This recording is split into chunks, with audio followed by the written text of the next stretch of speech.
भर खांसता रहता है। जा जा जा जा, मेरी बाटली से तो घूट मार ले। तो घूट मारने से फांसी चले जाएगी। क्यों नहीं जाएगी? फांसी क्या चीज है? मेरे बाप ने पीने में धान गेहूं गन्ना ट्रैक्टर टाली सब चला गया, यहाँ तक पिल्ला पिल्ली सभी चले गए।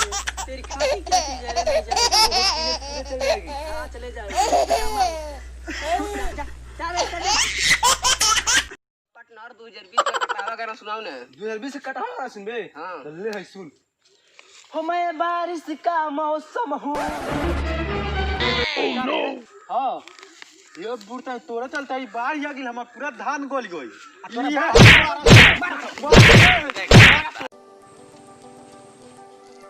चलो खाली बसंती के नचावा के। चल चल बसंती नाच। नाच बसंती नाच। नाच। Presented by इन कुत्तों के सामने मत नाचना। नाच बसंती नाच। It's on music. बसंती, इन कुत्तों के सामने मत नाचना। नाच चल, नाच। बसंती नाच, जल्दी नाच। Music.